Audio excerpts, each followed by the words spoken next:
নমস্কার বন্ধুরা, সম্পাস রান্নাঘরে আপনাদের সকলকে স্বাগত। আজ আবার একটা নতুন রেসিপি নিয়ে আপনাদের কাছে চলে এলাম। আজকে আমি আপনাদেরকে কাতলা মাছের একটা ইউনিক রেসিপি শেয়ার করছি। একঘেয়ে কাতলা মাছ রান্না করে যখন খেতে ভালো লাগে না, তখন এইভাবে একবার কাতলা মাছের ইউনিক রেসিপিটা রান্না করে খেয়ে দেখুন। খেতে কিন্তু দারুণ সুস্বাদু হয়। ভাত, ফ্রাইড রাইস, রুটি সব কিছুর সাথে এই রেসিপিটা চলে যাবে। আর যারা কাতলা মাছ খায় না, তারাও এই রেসিপিটা খেলে বুঝতেই পারবে না যে কাতলা মাছ খাচ্ছে। তাই ভিডিওটা স্কিপ না করে পুরো রেসিপিটা দেখার অনুরোধ রইল। রেসিপিটা ভালো লাগলে আমাকে কমেন্ট বক্সে কমেন্ট করে জানাবেন। ভালো লাগলেই লাইক বাটনটাও প্রেস করে দেবেন। আর আপনাদের বন্ধুদের মধ্যে আমার ভিডিওটাকে শেয়ার করে দেবেন। আর আমার নতুন বন্ধুদের কাছে অনুরোধ, আমার চ্যানেলটাকে সাবস্ক্রাইব করে পাশে থাকবেন। আর আমার চ্যানেলে নতুন নতুন রেসিপি দেখার জন্য পাশে থাকা ছোট্ট বেল আইকনটাও প্রেস করে দেবেন।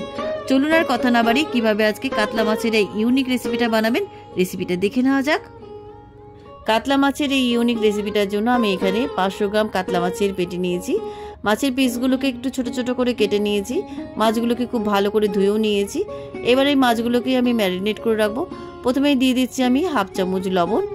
এবার আমি এর মধ্যে দিয়ে দিচ্ছি হাফ চামচ হলুদ গুঁড়ো। এবার এই মাছের মধ্যে দিয়ে দিচ্ছি হাফ চামচ গোলমরিচ গুঁড়ো। এবার এই মাছের মধ্যে দিয়ে দিচ্ছি 1 চামচ ডার্ক সয়া সস। এবার আমি দিয়ে দিচ্ছি এর মধ্যে 1 চামচ আদা বাটা, আর দিয়ে দিচ্ছি হাফ চামচ রসুন বাটা, আর দিয়ে দিচ্ছি 1 চামচ কাঁচা লঙ্কা বাটা। এবার আমি দিয়ে দিচ্ছি 2 টেবিল চামচ কর্নফ্লোর। এবার সমস্ত উপকরণ মাছের মধ্যে খুব ভালো করে মাখিয়ে নিচ্ছি। মাছের মধ্যে সমস্ত উপকরণ খুব ভালো করে আমার মাখানো হয়ে গেছে। এবার এই মাছগুলোকে আমি 10 মিনিট ম্যারিনেট করে রেখে দিচ্ছি। মাছের প্লেটটাকে সাইডে রেখে দিয়ে এবার আমি কিছু সবজি কেটে নিচ্ছি। এখানে আমি একটা বড় ক্যাপসিকাম নিয়েছি। এবার ক্যাপসিকামটাকে আমি চৌকো চৌকো করে কেটে নিয়েছি। যেমন আমরা চিলি চিকেনে কাটি, সেইভাবে আমি শেপ করে চৌকো চৌকো করে ক্যাপসিকামটা কেটে নিচ্ছি।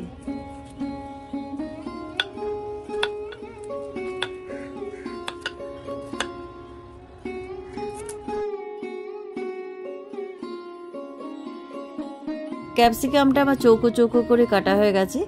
এবার আমি 2টো টমেটোকেও ওই ক্যাপসিকামের মতন চৌকো চৌকো করে কেটে নেব।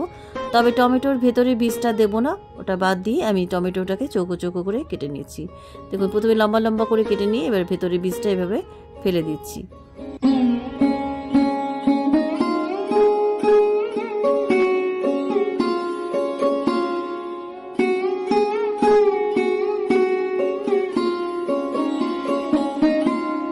টমেটোর ভেতরের বীজগুলোকে ফেলে দিয়ে টমেটো দুটোকেও আমি চৌকো চৌকো করে কেটে নিয়েছি। এবার আমি 2টো পেঁয়াজ নিলাম। পেঁয়াজের খোসা ছাড়িয়ে কেটে নিয়ে পেঁয়াজের ভেতরের পাপড়িগুলোকে ছাড়িয়ে নিচ্ছি।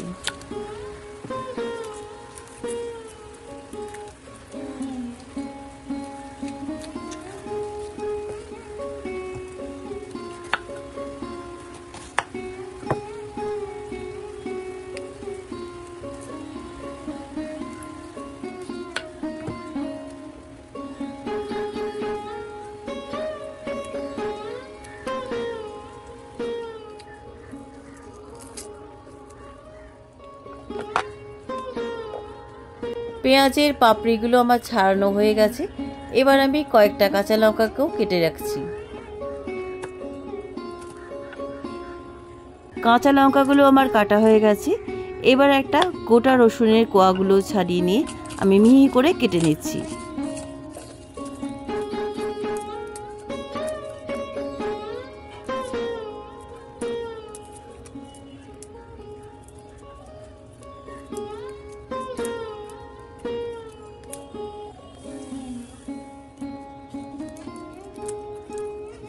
রসুনের খোসাগুলো আমার ছাড়ানো হয়ে গেছে। এবার আমি রসুনগুলোকে আমি ছুরি দিয়ে খুব মিহি করে কেটে নিচ্ছি।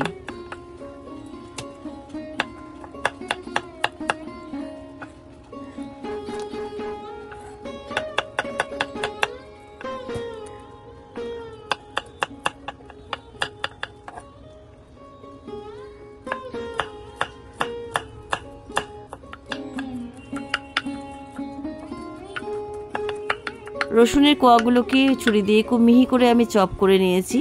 এবার আমি কিছুটা পেঁয়াজ কলি কেটে নিচ্ছি। আমি এখানে পেঁয়াজ কলি নিয়েছি, আপনারা এখানে পেঁয়াজ পাতাও নিতে পারেন।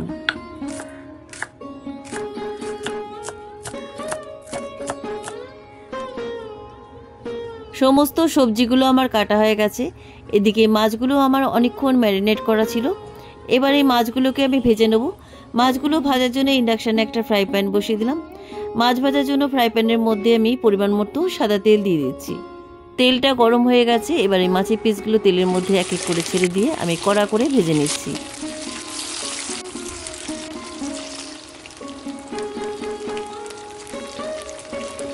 মাছগুলোর একটা পিঠ কড়া করে ভাজা হয়ে গেছে। এবার উল্টো পিঠটাও কড়া করে ভেজে নিচ্ছি।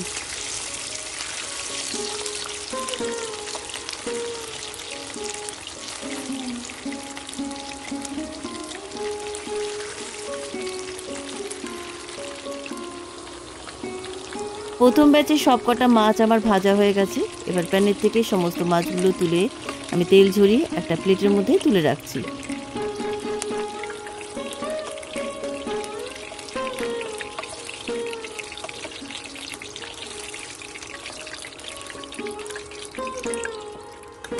বাকি মাছগুলো ওই তেলের মধ্যে ভেজে নিচ্ছি।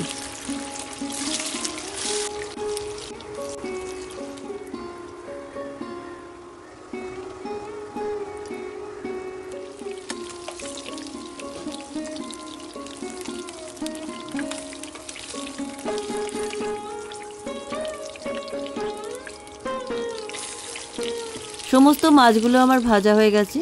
মাছ ভাজা তেলটা অনেকটা রয়েছে, এখান থেকে কিছুটা তেল আমি একটা বাটির মধ্যে তুলে রাখছি। মাছ ভাজা তেলটা কিছুটা কমিয়ে নেওয়ার পর আমি এই তেলের মধ্যে দিয়ে দিচ্ছি রসুন কুচি। রসুন কুচিগুলো আমি হাই ফ্লেমে 1 মিনিট ভেজে নিচ্ছি। রসুন কুচিগুলো 1 মিনিট ভেজে নেওয়ার পর আমি এর মধ্যে দিয়ে দিলাম 1 টিস্পুন আদা বাটা। আদা বাটাটাও রসুন কুচির মধ্যে কিছুক্ষণ ভেজে নিচ্ছি। রসুন কুচির মধ্যে আদা বাটাটা একটুখানি ভেজে নেওয়ার পর আমি এর মধ্যে দিয়ে দিচ্ছি কাঁচা লঙ্কা কুচি আর দিয়ে দিলাম পেঁয়াজ কুচি। আদা রসুনের মধ্যে পেঁয়াজ কুচিটা একটুখানি ভেজে নেওয়ার পর আমি এর মধ্যে দিয়ে দিচ্ছি 1/2 টিস্পুন হলুদ গুঁড়ো। এবারে দিচ্ছি এর মধ্যে 1 টিস্পুন জিরে গুঁড়ো। এবারে এর মধ্যে দিয়ে দিচ্ছি 1 টিস্পুন কাশ্মীরি লঙ্কা গুঁড়ো। এবার সমস্ত গুঁড়ো মশলাগুলো ভালো করে মিশিয়ে হাই ফ্লেমে 1 মিনিট ভেজে নিচ্ছি। সমস্ত উপকরণের মধ্যে গুঁড়ো মশলাগুলো 1 মিনিট ভেজে নেওয়ার পর আমি এর মধ্যে দিয়ে দিচ্ছি ক্যাপসিকাম কুচি আর দিয়ে দিচ্ছি টমেটো কুচি।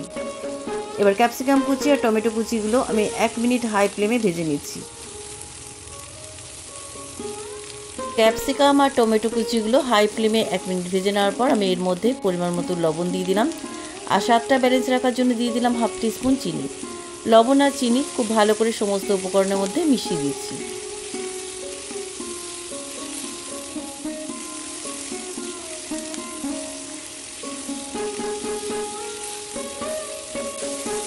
সমস্ত উপকরণের মধ্যে ক্যাপসিকাম কুচি আর টমেটো কুচিগুলো হাই ফ্লেমে 1 মিনিট ভেজে নেওয়ার পর আমি এর মধ্যে দিয়ে দিচ্ছি পরিমাণ মতো জল।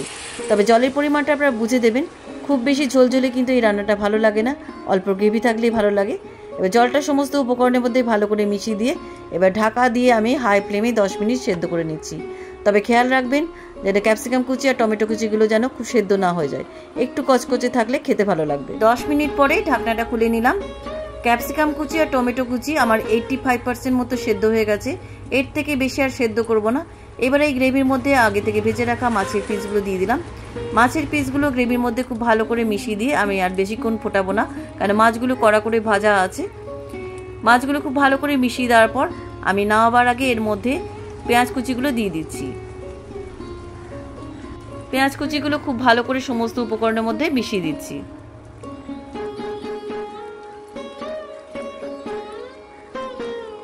রান্নাটা আমার একেবারে কমপ্লিট। এবার ইন্ডাকশানে সুইচ অফ করে নামিয়ে নিচ্ছি। কেমন লাগলো আজকের এই কাতলা মাছের ইউনিক রেসিপি? আপনারাও বাড়িতে এইভাবে একবার রান্না করে কাতলা মাছ খেয়ে দেখুন। গরম ভাতের সাথেও খেতে পারবেন, আবার ফ্রাইড রাইস, পোলাও কিংবা আপনারা রুটির সাথেও খেতে পারবেন। সব কিছুর সাথে এই রান্নাটা চলে যাবে। রেসিপিটা কেমন লাগলো আমাকে কমেন্ট করে জানাতে ভুলবেন না। ভালো লাগলে লাইক বাটনটাও প্রেস করে দেবেন আর আপনাদের বন্ধুদের মধ্যে আমার ভিডিওটাকে শেয়ার করে দেবেন।